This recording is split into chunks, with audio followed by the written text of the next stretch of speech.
podcast. Conhecimento que sai de dentro das paredes da escola e chega até você.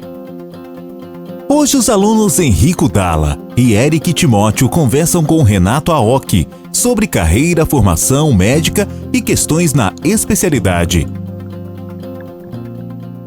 Olá, eu sou o Henrico e sou aluno do segundo ano do ensino médio do Portinari.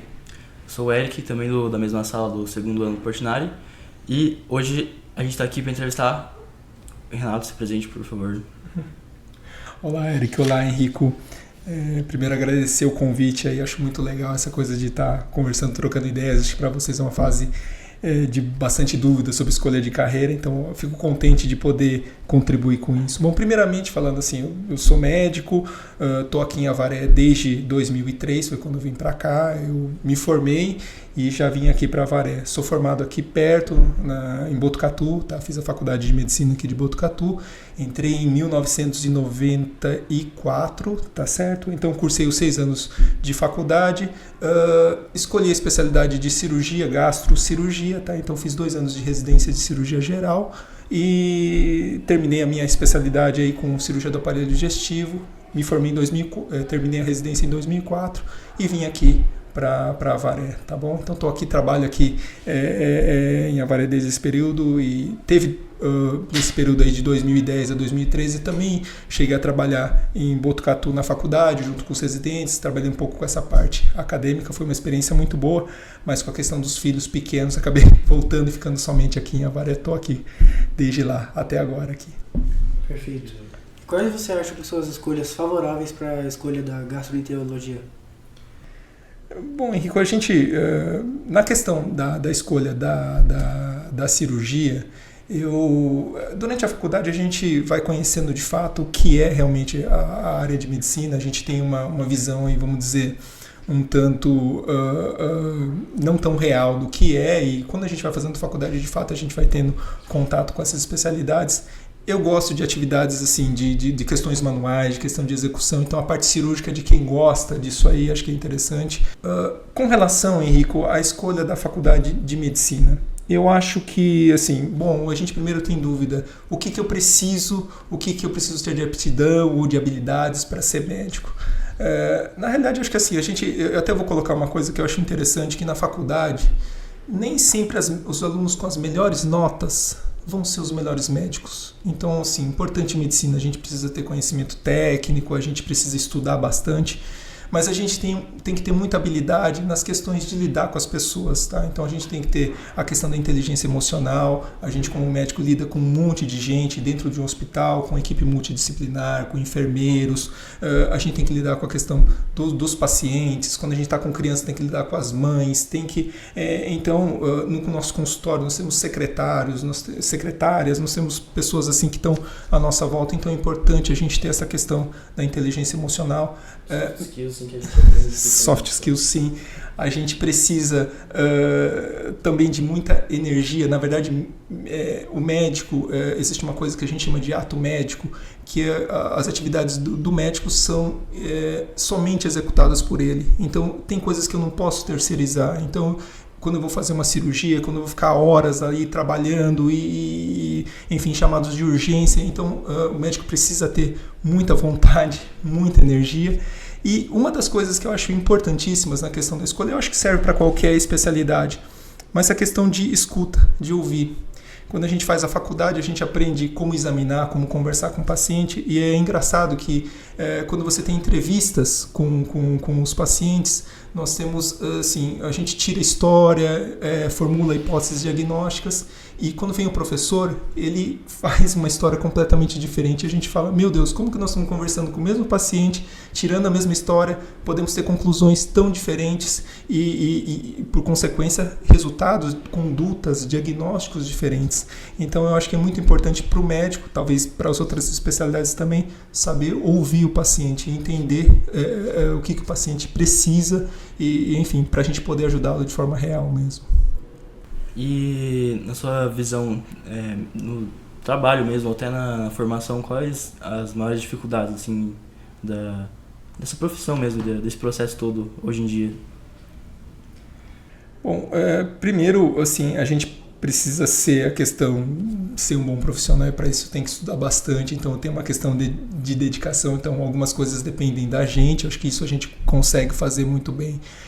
Talvez uma das brigas que a gente tem é com relação a condições de trabalho, estrutura, saúde, enfim, a parte médica é algo que exige muito dinheiro, muito custo, estruturas grandes, você precisa ter ajuda do Estado, muitas vezes você não consegue manter serviços de saúde, talvez alguns nichos particulares, sim, de iniciativa privada, sim, você tem hospitais de ponta aqui no Brasil, mas para atendimento, vamos dizer, de grande parte da população, você depende do serviço público, então a gente talvez briga por isso, a gente sempre está trabalhando, principalmente quando a gente fala do setor público, com estruturas sucateadas, com excesso de trabalho, com condições de saúde, com condições de trabalho talvez até um tanto insalubres.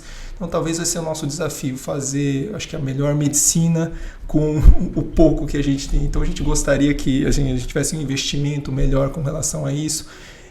Eu acho que o principal é isso. Coisas que dependem da gente, acho que a gente consegue fazer melhor. Coisas que dependem de Estado, dependem de outras estruturas, isso a gente tem que brigar bastante, Eric, não é fácil não. Legal, e aí levando em consideração tanto a saturação do mercado assim, da profissão, que tem algumas coisas que a gente teve aqui na escola sobre isso, e também o desenvolvimento tecnológico, inteligência artificial, o que você acha, qual a sua perspectiva para o futuro dessa profissão? Pois é, Eric, essa questão aí dessa perspectiva, né? A gente tem que sempre pensar que nós temos que estar aí atualizados, sempre estudando bastante. E com relação à tecnologia, eu acho que um dos assuntos até que está em mudança, a questão da inteligência artificial, a gente tem muito receio de ser substituído, né, pela questão da inteligência artificial. E eu acho que o profissional que se destaca, o profissional que está atualizado, o profissional que escuta os seus pacientes, acho que a inteligência artificial tem um volume de informação grande, mas ele não consegue de fato subtrair do paciente, enfim, conseguir as informações que realmente são necessárias para fazer um bom diagnóstico. Então eu acho que o profissional que é ruim vai passar por dificuldades, sim. Aquele profissional bom, que está atualizado, que se empenha, que conversa com o paciente, que escuta, ele vai estar bem. Então eu acho que a gente tem que estar sempre atualizado. Eu acho que se a gente souber utilizar as ferramentas tecnológicas, elas vão nos trazer coisas boas. Talvez entender que isso não é um inimigo, isso são coisas favoráveis, boas. E eu acho que é isso, Eric, que a gente tem que estar sempre lutando para estar se atualizando. Eu acho que mas isso para qualquer área, acho que não só na medicina, né? Então, e a gente está vendo muito essa questão agora, né, de pessoas fazendo faculdade no Paraguai, ou aqui mesmo, com o Valida ficando mais fácil. Eu conversei em relação aos médicos com isso. E como você vê o cenário atual dos médicos, com essa nova formação profissional em que alguns médicos estão vindo, até mesmo um médico formado dentro do Brasil?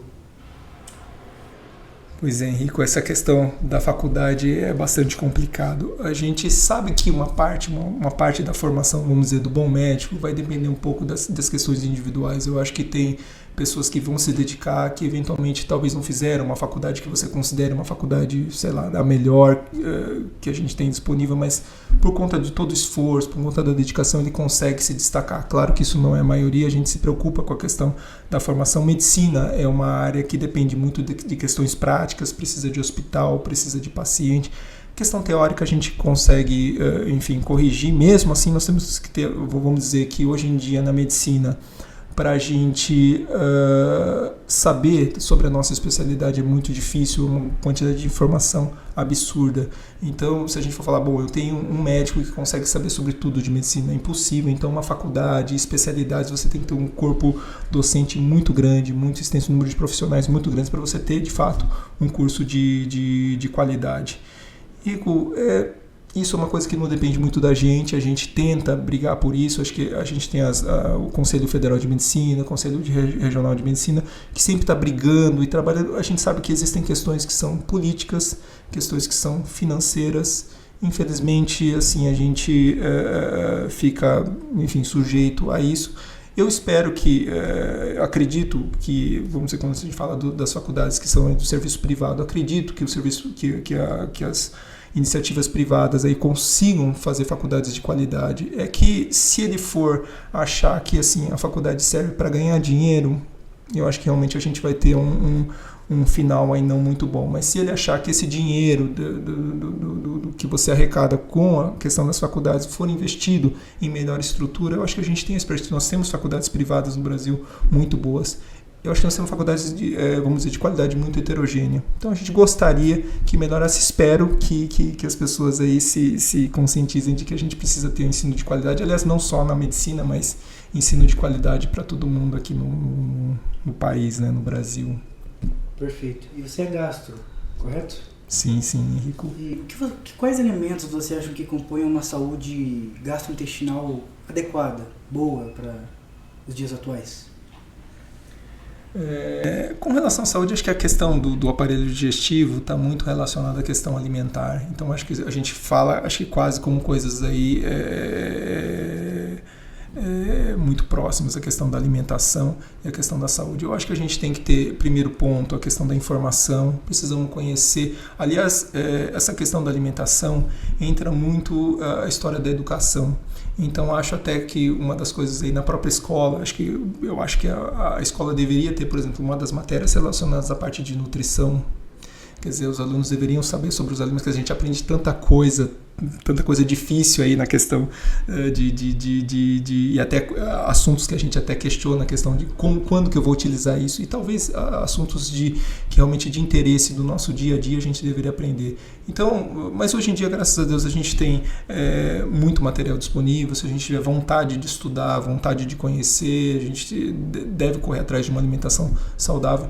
Basicamente, Henrique, eu acho que é isso. A gente tem que ter e entender que também a parte digestiva é uma parte do corpo. A gente tem que trabalhar, quando a gente vai trabalhar na questão de saúde, a questão de saúde mental, a questão de dormir bem, a questão de ter atividade física, exercício, questões relacionadas eventualmente a doenças metabólicas que a gente tem, do tipo hipertensão, diabetes. A gente tem que controlar tudo isso. Vocês são jovens, ainda não estão nessa fase, mas é bom desde cedo já desenvolver essa preocupação, essa questão de se preocupar com a questão da saúde. Talvez a alimentação sim, mas eu digo que saúde depende de vários temas, e acho que a alimentação é um deles, né? Uma delas. Perfeito. Legal, eu acho que talvez um desses componentes da saúde também seja a microbiota intestinal, né? Enfim, o que as ciências médicas, assim, ou a medicina sabe hoje em dia sobre isso, tanto a importância disso? Legal, Eric, você tocar nesse assunto, a questão da microbiota. Isso aqui é um assunto até relativamente recente, né? A gente até então nunca deu muita bola para a questão das bactérias. E microbiota enfim, para entender, são as bactérias que nós temos no nosso corpo, tá? Em especial a microbiota intestinal se refere às bactérias que estão presentes no nosso intestino. Só para ter ideia, o número de bactérias que a gente tem no intestino, que dá ordem de 1 trilhão de bactérias, a gente tem mais bactérias do que células no nosso corpo, tá? Claro que o volume das bactérias é menor, mas as nossas células são maiores em termos de tamanho, as bactérias são menores, então o volume é menor, mas o número de bactérias ela é maior. E dentre as funções das bactérias, a primeira delas, ela tem a ver com o fator de proteção. Então, quando as bactérias estão presentes no nosso intestino, elas protegem contra a presença de outras bactérias chamadas patogênicas.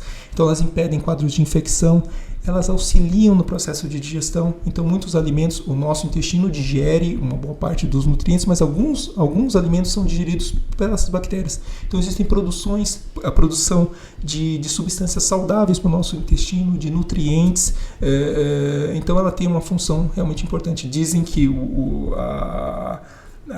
nosso intestino é o nosso segundo cérebro, de fato, e não só o intestino, mas as bactérias que estão presentes nelas. Então é interessante a gente, inclusive hoje em dia, em termos de medicações, a gente tem a questão dos chamados probióticos. Hoje em dia eles estão muito em moda. Então antigamente a gente tinha a ideia de que para tratar uma infecção a gente dá um antibiótico que deve matar as bactérias. E sim, o antibiótico mata, mas mata todas, bactérias boas e bactérias ruins. Quando a gente dá o probiótico, a gente coloniza o nosso intestino com bactérias boas. Então, de certa forma, ela vai dar essa proteção, ela vai competir com as bactérias patogênicas e eventualmente a gente consegue até combater infecções com a questão dos probióticos. Então, tem esse fator de proteção e de melhorar a nossa saúde. Então, é um campo bastante promissor a questão dos probióticos, Eric, da flora, dos probióticos e esse estudo da flora intestinal, né?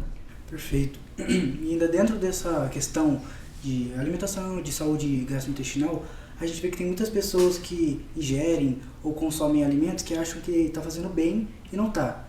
Sobre isso, qual você acha que são elementos que as pessoas, o erro mais comum que você vê quando se trata das pessoas acharem o que é a saúde gastrointestinal? Bom, Henrique, com relação aos erros, eu acho que a gente talvez valha a pena comentar a respeito das dietas. Hoje em dia você tem um apelo em termos de redes sociais, de olha, eu tenho dietas que são milagrosas, ou você tem que fazer, só pode comer isso, só pode comer aquilo. Normalmente você tem coisas que são meio extremistas ou coisas que são radicais, e as pessoas acham que fazendo algo muito diferente, algo muito radical, estão contribuindo para a saúde. E a gente vê dieta entrar, dieta sair, no final das contas o que a gente percebe é que o que vale é aquela questão do equilíbrio, do bom senso. O que é bom? Comer um pouco de tudo, ter uma alimentação variável, uma alimentação variada, e evitar os excessos. A gente, na verdade, acaba comendo em quantidade exagerada. A gente tem uma questão da alimentação que não é só nutrir, mas a gente tem uma questão social. A gente senta à mesa, a gente compartilha comida, a gente gosta de comer, tem prazer em comer. Então, comer pode significar um momento de alegria. Então, assim, a gente também não pode ser radical a ponto de achar que a gente tem que ser absolutamente corretíssimo, perfeito. Mas o bom senso, eu acho que na maior parte do tempo, tentar escolher estudar, conhecer alimentos, o que é saudável, o que não é, tentar ter uma alimentação boa. Existe também um apelo hoje com relação à questão dos suplementos, então as pessoas exageram, acham que mesmo comendo errado, se elas suplementarem, você gasta um absurdo numa farmácia com cápsulas. A gente acha que a saúde está presente aí em suplementos, em pós, enfim, e muitas vezes não é isso. Se a gente tiver uma alimentação boa, equilibrada, saudável, a gente vai precisar muito pouco de suplemento. De repente, atletas que têm alta performance, que precisam de um desempenho maior, vão falar, opa, eu preciso de uma suplementação. Mas para nós aí, os mortais aí do dia a dia, se a gente tiver uma alimentação saudável, com certeza a gente não vai precisar desses exageros, desses excessos. Gastar dinheiro, vamos gastar com comida, não com, enfim, essas coisas que não vão trazer um grande benefício aí pra gente. Muito legal, né, esses erros comuns aí, ou essas questões, mas o que você acha, para ser mais específico, não só com todas as pessoas, mas com, por exemplo, a nossa situação da escola aqui, dos vestibulandos, né? Quais cuidados ou algo que você tem a dizer em relação a isso, sobre a nossa rotina? Perfeito, Eric. Eu acho que essa questão, talvez, dessa pressão, né, sobre vestibular, sobre prova, eu acho que é um momento muito difícil para vocês de escolher a carreira, de estudar, enfim, eu imagino aí e vejo a questão de todo o tempo que vocês têm que se dedicar com isso. Então, é esperado que a gente tenha momentos aí de bastante estresse, de bastante pressão.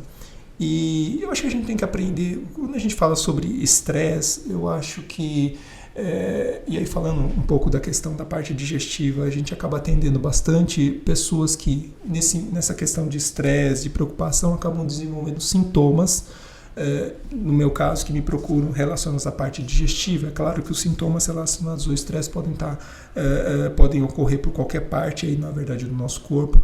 Então eu atendo às vezes pacientes com dores de estômago, com alterações do intestino, com problemas digestivos, enfim, passando mal com relação à alimentação.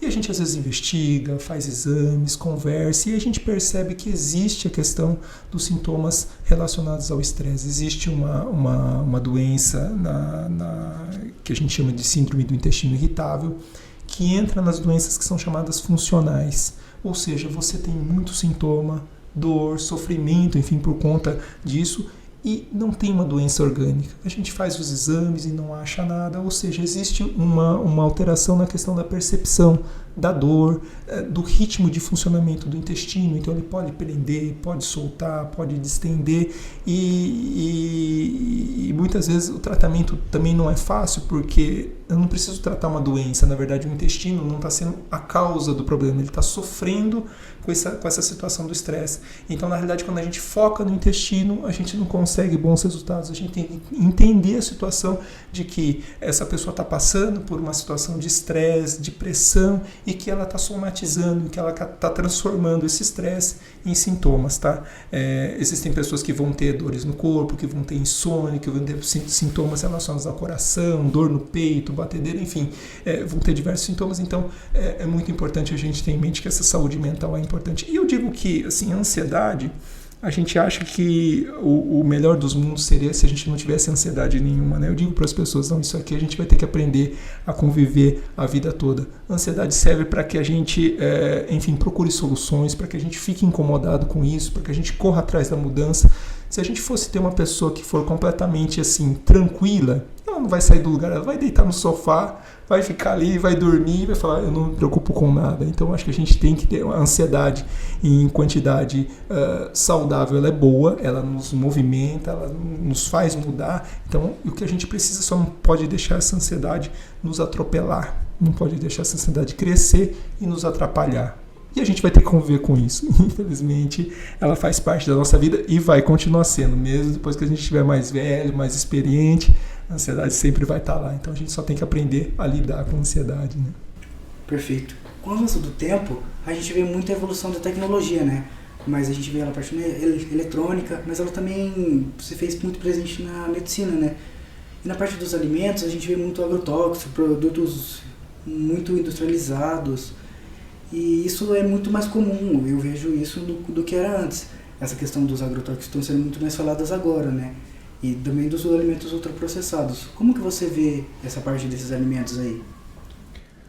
Pois é, Henrico, eu acho que a gente paga um preço pela questão da modernidade e da facilidade, né? Esses dias eu estava até vendo em São Paulo os apartamentos novos que o pessoal vai estudar, vai morar lá, então o pessoal é solteiro, não tem família, enfim. Os apartamentos, eles consistem em um espaço só, em que está tudo presente lá. O quarto só tem um banheiro que é separado, mas é cozinha, é área de estar, área de estudo. É tudo no mesmo ambiente lá, 25 metros quadrados, 30 metros quadrados, enfim. E a parte da cozinha, por exemplo, ele tem micro-ondas e tem uma boca de aqueles fogões elétricos, né? Só para esquentar lá uma chaleira de água. Não tem cozinha, então as pessoas não conseguem mais cozinhar em São Paulo. E no andar do apartamento tem um andar que você tem um monte de produto congelado, um monte de produto pronto lá em caixinhas, tudo para você pegar e esquentar lá no micro-ondas. Ou você pede pelo aplicativo, que hoje em dia é muito fácil. Então eu imagino que essa questão de cozinhar, de entender os alimentos, que às vezes as pessoas falam, bom, eu não tenho mais tempo para isso. Não tenho mais tempo para cozinhar, para fazer compra de alimentos, eu vou pegar aquilo que é fácil. Então, Henrico, existe realmente uma em prol da facilidade, eu não vou me preocupar com isso, mas eu vou comer muito mal. Você sabe que câncer de intestino é um dos tumores, um tipo de câncer que sempre teve entre os 5 maiores cânceres e tipos de tumores, e ele vem aumentando nas últimas décadas. E hoje em dia é a segunda causa de câncer. Perde para câncer de próstata no homem, perde para câncer de mama em mulher. É o primeiro. Segundo é câncer de intestino.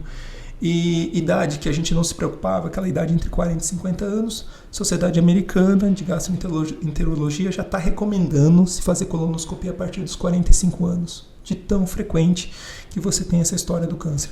Então, eu acho que é isso. A gente tem que, voltando ao que a gente havia conversado, eu acho que a gente tem, vamos dizer, otimizar o nosso tempo, a gente tem que aproveitar o que a tecnologia nos oferece com relação à parte dos alimentos. Agora, se a gente não tomar cuidado, a gente vai pagar um preço. A nossa saúde depende, a gente de fato é o que a gente come, e se a gente começa a comer os processados, os industrializados com aí um monte de conservante, de corante, você pega um produto que dura 2 anos, aí, um alimento que você fala, não, peraí, se eu comprar um alimento, ele dura em 1 semana, ele estraga. Não, esse daqui dura 2 anos. Quer dizer, alguma coisa de errada está acontecendo com isso. Então, Henrique, acho que é isso. Informação, estudar, conhecimento, para a gente poder comer melhor, evitar doenças no futuro, tá? Inclusive doenças, epidemia de obesidade, uma coisa também é comendo muita coisa calórica. Hoje em dia, estava vendo a estatística agora, 55% da população no Brasil está acima do peso. Mais da metade, tá? Então hoje a estatística agora, essa estatística de 2018 já está um pouquinho ultrapassada, talvez estejamos até pior hoje, mas mais da metade das pessoas sofrem de obesidade. Doenças metabólicas, tipo hipertensão, diabetes, dislipidemia, esteatose hepática, enfim, todas essas doenças metabólicas estão aumentando. Temos que pensar sobre isso, com certeza. Então, você tinha falado sobre a parte dos suplementos, e hoje tem muito essas cápsulas milagrosas, e tem muitos casos que você vê de pessoas que ingerem um excesso de pílulas tanto para emagrecimento quanto para nutrição. E isso em conjunto com o suplemento, qual a sua opinião? Bom, Henrico, eu acho que a gente como médico, a gente tem uma responsabilidade muito grande do que a gente vai prescrever para o nosso paciente. Primeiro porque ele vai acreditar naquilo, ele vai dedicar tempo, ele vai fazer mudanças relacionadas à alimentação, ele vai gastar dinheiro, ele vai ter que comprar, ele vai ter que investir. Então, quando eu vou conversar sobre, eventualmente, suplementação, eu preciso ter um respaldo científico. Isso em medicina a gente sempre fala assim, bom, o que eu acho, a minha opinião é importante? Ok, é importante, a minha experiência, mas o que a ciência diz? O que eu tenho de fato de objetivo? Então, infelizmente, uma boa parte dos suplementos, uma boa parte desses comprimidos que são vendidos prometendo um monte de resultado aí milagroso, eles não têm comprovação científica. O problema é que isso movimenta o mercado e as pessoas, às vezes, como a gente estava conversando com relação à comida, às vezes deixa de comprar uma comida de qualidade, deixa de, enfim, investir nos alimentos, mas acham que se ele gastar um suplemento, ou uma cápsula, ou uma pílula, não, isso aqui, talvez até na questão psicológica, eu acho que eu não fiz as coisas corretas, então eu vou tomar isso aqui, porque pelo menos eu vou estar protegido, vou tomar essa vitamina, vou tomar esse suplemento, então... acho que a gente acaba gastando muito dinheiro e existem alguns medicamentos que depois, se você for estudar a fundo, por exemplo, na questão dos fitoterápicos, existem medicações boas, existem remédios que nos ajudam, mas existem medicações que são tóxicas. Então a gente já viu relatos de uso de medicamentos que sobrecarregou o fígado, pessoas que tiveram problemas de saúde de fato sérios com uma suplementação. A maior parte, ainda bem, não vai causar um problema sério. Mas de fato, Henrique, as pessoas vão gastar dinheiro de forma desnecessária. Eventualmente você pega pessoas que prometem soros, e aí você vai ver, o soro tem lá alguns minerais e dizem que isso aqui vai mudar a vida da pessoa. De fato não é verdade, a gente sabe que cientificamente não existe essa comprovação. Agora existe um mercado, as pessoas às vezes pegam pessoas em momentos momentos em que elas estão fragilizadas, em que elas estão procurando alguma solução aí rápida, milagrosa, acaba se gastando aí muito dinheiro com relação a isso. Em especial com relação à academia, Henrico, existem suplementos bons, a gente sabe que existem os suplementos proteicos, whey protein, creatina, de fato você tem benefícios com relação a esses suplementos, desde que eles sejam usados em dose correta. O que acontece é que, na verdade, assim, a gente tem que perguntar se essas pessoas precisam desse suplemento, então essa é a dúvida. Bom, eu tenho uma alimentação saudável, estou comendo proteína de forma correta, tal. Poxa, eu preciso tomar whey protein, eles são caros. Enfim, a gente só tem que definir aí qual é a quantidade correta. Então, mas de uma forma geral, eu vejo sim um certo exagero nessa questão. Acho que se a gente for pesquisar qual suplemento faz bem ou faz mal, eu acho que a gente tem que pegar cada item e vamos dizer, tentar discutir eles individualmente. Eu não posso falar de uma forma geral. De uma forma geral, eu digo que sim, existem exageros com relação a isso. Como disse, volto a reforçar a alimentação. Se a gente tem uma base boa, é legal. A gente, em congressos de nutrologia, a gente vê os professores de nutrologia dizendo, olha, o suplemento é a cereja do bolo. Ou seja, é o detalhe, é aquela coisinha que vai corrigir uma coisinha ali, mas a base 90% é a comida, a alimentação. E aí ele fala, alimentação, esse professor de nutrologia até comentava, a gente é o que a gente come e também o que a gente faz com o que a gente come. Então é importante comer bem, é importante estar nutricionalmente bem, fazer a suplementação que for necessário. Agora não adianta nada você ter, vamos dizer, vou construir uma casa, eu tenho material de construção de primeira, estou comendo muito bem, aí eu chamo um pedreiro que acaba com tudo, destrói tudo. Ou seja, se a gente não faz atividade física, se a gente não está dormindo de forma adequada, se a gente não está tendo os nossos hábitos de forma saudável, Henrique, não adianta comer bem. Então comer é uma parte do bem-estar e é importante, mas também é importante a gente cuidar da nossa saúde, do nosso corpo como um todo. Gostei da analogia também. Para tornar um assunto mais leve, né? De mais fácil compreensão, com certeza, legal. Bom, muito legal então nossa conversa, todos os assuntos que a gente falou, todas as ideias que você trouxe aqui, expôs pra gente, né? Adorei muito um tema central assim, do equilíbrio das coisas também, né? E o que você contou muito também da informação, que é muito importante para compor essa saúde, né? E também da inteligência emocional. Então, eu acho que é uma conclusão que a gente deve levar pra gente, sim. E, enfim, muito, muito interessante essa conversa. Espero que tenha ajudado aos interessados e os curiosos, assim, das coisas, como, por exemplo, eu. E também a parte dos vestibulandos, né, que a gente comentou brevemente.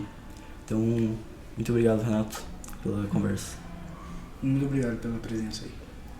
Obrigado a vocês, eu que agradeço a oportunidade de poder estar conversando. Para nós é um prazer poder estar compartilhando, a gente que é um pouco mais velho, tem aí um pouco mais de experiência, poder, para quem quer seguir na área médica, com certeza, eu acho que é um desafio grande, mas é uma área bonita ainda. A gente pode exercer a medicina ainda, como eu disse, com todas as dificuldades. A gente sempre tem aquela história de que temos que ter, né, qualidade de vida, temos que ter tempo, mas quando a profissão, vamos dizer, nos atrai nesse sentido, nos traz assim, resultados muito bons, a gente fica muito contente e trabalha bastante na área médica, a gente acaba trabalhando bastante, acaba sendo não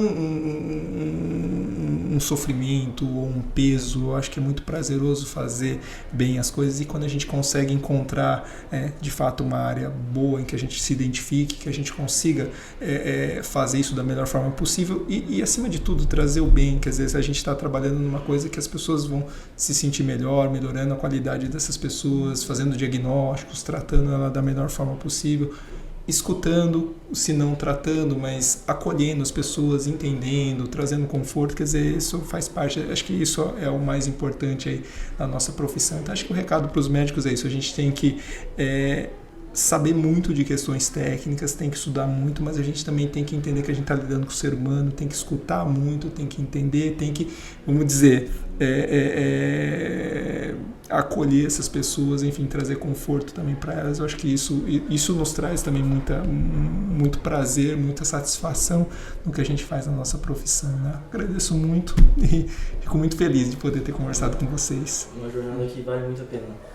Com certeza, Eric, vale. Não é, nada nessa vida é fácil, sempre a gente vai ter os nossos perrengues, mas com certeza vale a pena, assim, para os que querem seguir a área médica, com certeza. É um longo caminho, começa no vestibular, tem muitos anos aí, a vida toda. A gente chega agora, eu estou beirando aí os 50 anos e digo assim, a gente ainda tem muito que aprender, a gente ainda tem muito que estudar e vamos dizer, sempre crescer, com certeza, Eric. Mas é uma carreira boa. Eu aconselho aos que querem fazer, com certeza. Gostaram? Então compartilhem o conhecimento e sigam nossas redes sociais. Facebook, Portinari Colégio. Instagram, Colégio Portinari Avaré. Canal do YouTube, Portinari Avaré. E o Spotify, Porticast. Até o próximo podcast.